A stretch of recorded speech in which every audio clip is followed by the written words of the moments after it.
When I met you at first, you were in a place where you weren't very strong because you felt very isolated. You were in a hospital ward, you were away from your flat, and it was really, really difficult for you to even think about making decisions. True, yes. And we did try the bit about you going home, and we stayed with you to make sure that if it didn't work, that we had another alternative and an opportunity. That's right. And that was one of the things that you and I spoke about a lot of times.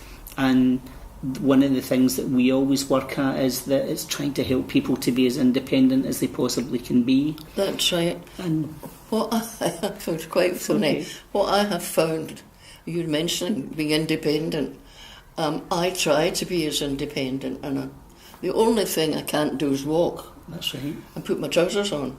So when the nurses are helping me, I've got to say to them, I've got to do that myself, and they get a wee bit rattled because I am an independent person, and I try to do things that they think they should be doing for me. And when they'll say, but that's my job. I'll say, well, I'm trying to be independent and do it myself, you know. So we come to an understanding. I do what I can do, and they help me with when I need help. We're looking at things differently, and I think as providers we have to try and not be scared to do new things, which is good. I think being a nurse, we're looking at doing everything from a clinical point of view, so we want to make sure everybody's cared for and that they're washed and dressed and toileted. But when you actually see the outcome of what a resident who's taken part in the pilot has wanted, it's actually been more about not his care aspect, about his social aspect, about him wanting to take part in the world around him, about him wanting to get... He had said a statement which I thought was quite good, was that he wished to go to sleep and wake up knowing he was going to do something different the next day, and that he would have support to do that. And that really made me think, that one statement about how we expect to do things from a clinical point of view and make sure everybody's looked after and cared for. But actually, people are looking for something different. With this case in particular, Josh was very unwell, and I think at the beginning I maybe thought that it wasn't going to work, there wasn't that many possibilities, but actually when I started doing the project I realised there was so much more that we could do, right down to like really basic things like putting pictures on the wall and what things he would like his environment to be. He's got communication problems, so a lot of this was coming through from his family, so it was really important getting to know them.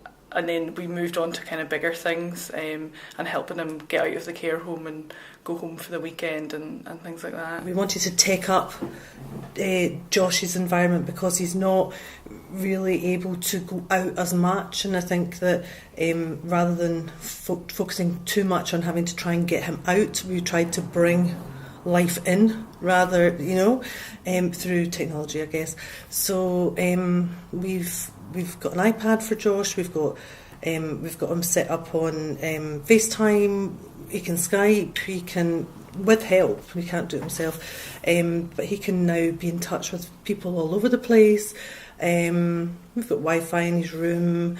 We've set up an account with Netflix. We've set up an account with Spotify. He's very keen on his music, so we've given him his first email address. Because he's not been able to use anything like that for at least the last 10 years. So it's been quite a liberating move, even just doing that. Part of the pilot, some of our care staff have went on a wee course as well. We've been doing good conversations, and they came back and they were quite enthused with it. They found it was very interesting, and it was something that they could use within the homes.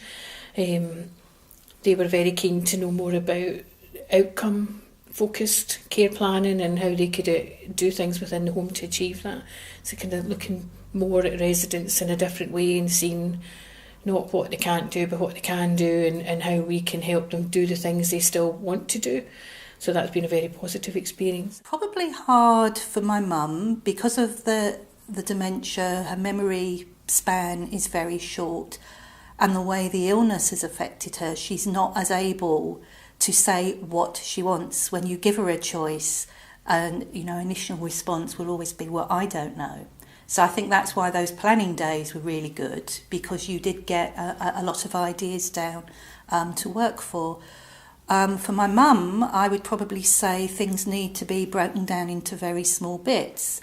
So what would be negotiated would be something like, well, of the things that you've said would make a difference for you, how would we put those in place? What would a typical week be like? What one thing would we do differently in a week?